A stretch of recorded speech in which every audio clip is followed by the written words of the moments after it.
A new year, a new me, but most importantly, a new anime season. The winter 2019 season is looking strong, and I'm excited to start. But before that, the Anime Top Scholar is going to do his best to help you make your decision on what shows to watch. So without any further ado, let's just get right to it.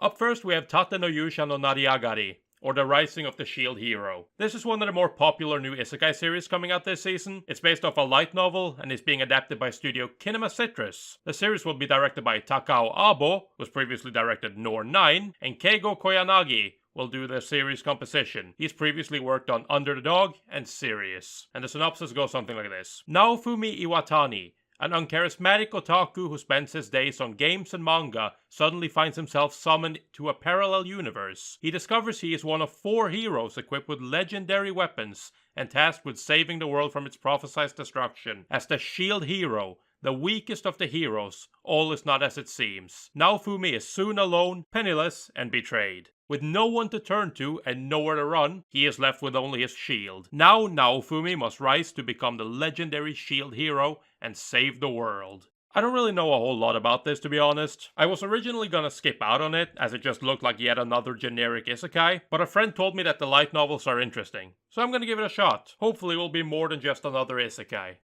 Domestic Nakanojo is an adaptation of a manga by the same name. The anime is being produced by Studio Diomedia, and the show will be directed by Shota Ihata, who's previously directed Girlish Number, and series composition will be handled by Tatsuya Takahashi, who's previously worked on Beatless. And the synopsis goes something like this. High schooler Natsuo is hopelessly in love with his cheerful and popular teacher, Hina. However, one day at a mixer, he meets a moody girl by the name of Rui, and ends up sleeping with her. Soon after, his father announces that he is getting remarried to a woman with 2 daughters of her own, and who shows up in tow other than Hina and Rui. Natsuo's outrageous new life starts now. Domestic Nakanojo is a manga that I was curious about and wanted to read. Sadly, a lot of other manga and webtoons like Tower of God was higher up on my priority list, so I never got around to actually starting it, but now it's getting an anime. I'm not entirely sure what to expect, but Studio Diomedia and the staff is not exactly filling me with hope. I'll probably check out a few episodes, but if it doesn't pan out, I'll probably just check out the manga instead. Mahou Shoujo Tokushusen Asuka is a manga adaptation that will be handled by Studio Leiden Films. The director for this project will be Hideo Yamamoto, who's previously directed Strike the Blood, and series composition will be done by Norimitsu Kaiho, as well as the original mangaka Makoto Fukami. The synopsis goes something like this. When the Earth is threatened by a sudden appearance of undead creatures, a group of young women blessed with powers from a mysterious source rose to defeat them. Now, after 3 years of apparent peace, the same malevolent creatures have resurfaced. 5 magical girls are once again conscripted to war as the Magical Girls Special Ops Force, to defend mankind from an unholy nemesis. Mahou Shoujo Spec-Ops. Do I need to say anything else? When I saw this on AniChart and watched the PV, I knew I needed this in my life. This looks like it could be an awesome little action series, and I do like me some action. I'm not entirely convinced by the studio and staff, but I'm hoping for at least some dumb fun from this one, and who knows, maybe it'll be better than expected. Boogie Pop Phantom is a remake of the series from 2000 by Studio Madhouse, and is based on a light novel by the same name from 1998. This remake will still be produced by Studio Madhouse, but this time it will be directed by Shingo Natsume, who's previously directed series like One Punch Man and Space Dandy. The scripts and series composition will be done by Tomohiro Suzuki, who's previously worked on Aka 13 and One Punch Man. The synopsis goes something like this. There is an urban legend that children tell one another about a Shinigami that can release people from the pain they may be suffering. This Angel of Death has a name. Boogie Pop. And the legends are true. Boogie Pop is real. I have been wanting to watch the original Boogie Pop Phantom for quite a while, but I just never got around to it. And now that Madhouse is remaking it, it's as good as an excuse as any to finally watch it. I don't have much expectations for this. I've heard both good and bad things about the original, but hopefully the remake can deliver something good. Egao no Daika is an upcoming original animation celebrating Tatsunoko Productions' 55th anniversary. It will be directed by Toshimasa Suzuki, who has previously directed Heroic Age, and the series composition will be done by Shinichi Inotsume, who has previously worked on Akatsuki no Yona and Gangsta. And the synopsis goes something like this. On a planet far from Earth, there's a kingdom full of smiling faces. Princess Yuki is a 12-year-old and about to enter a sensitive age in a person's life. Every day she cries, laughs, and sometimes her heart throbs with excitement. All the while she lives merrily in the royal palace. Filling her days with color are her loyal vassals, her tutor Reira, Isana who assists in political affairs, the leader of the chivalry Harold, and then there is her childhood friend and aide, Joshua. Yuki, if you have spirit and guts, you can do anything. No, not this again. Joshua, be nobler. Stella is 17 years old and a capable, reserved soldier. However, she is always smiling, for smiling is essential to living. This is a story of two girls born on distant planets.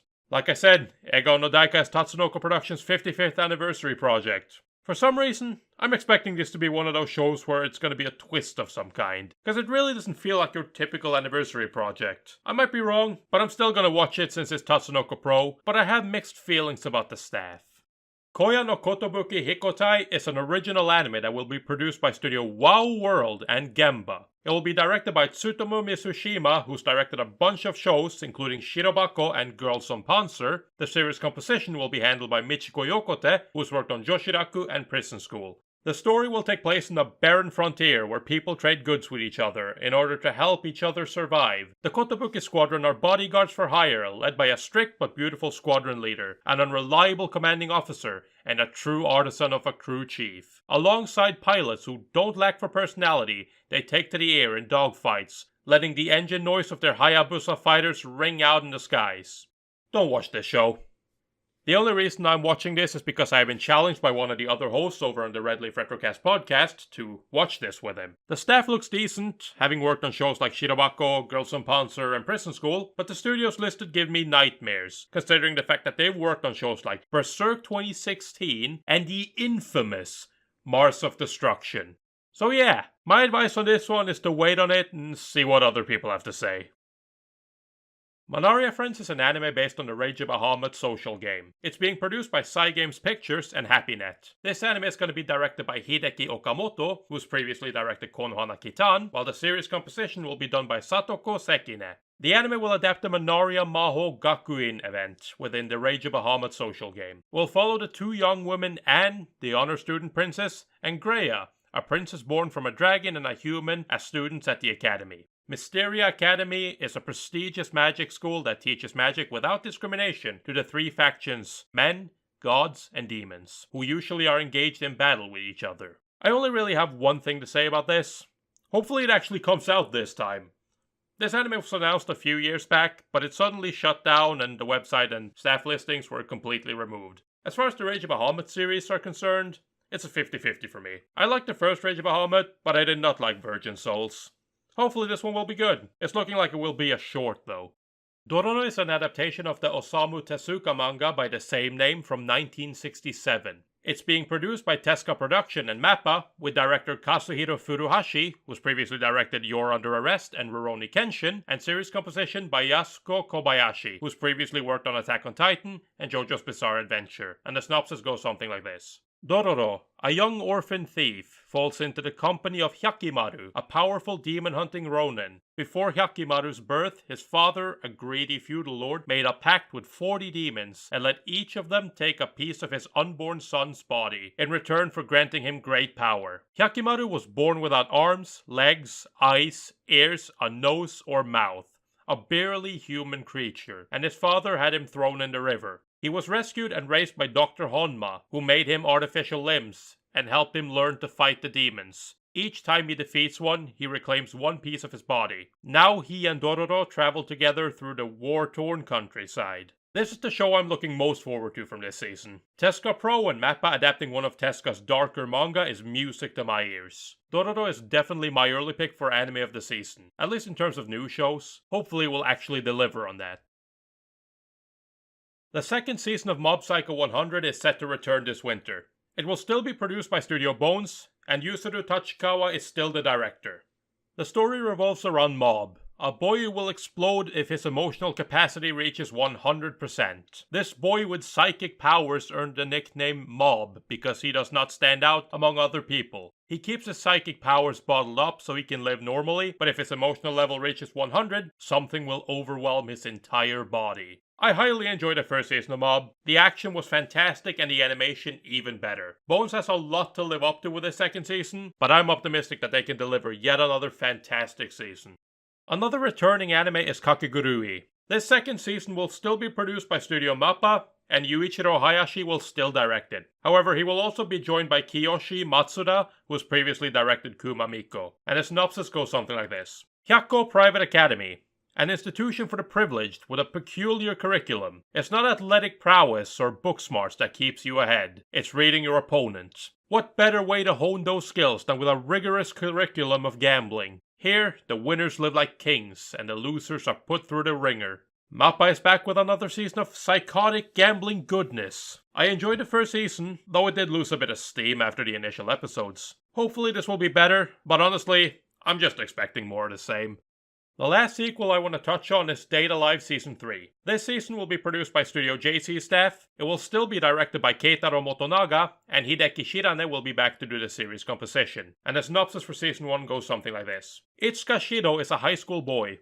On the last day of spring holidays, an explosion destroys the town and a girl in armor appears in front of him. Shido's sister-in-law Kotori tells him that the girl is called Special Disastrous Designated Creature Spirit, which causes a time-space quake. Kotori disclosed that she is the commander of the anti-spirit organization Ratatosk and orders him to go out on a date with the spirit girl. Kotori says, I don't ask you to beat the spirit, just let her fall in love with you and save the world.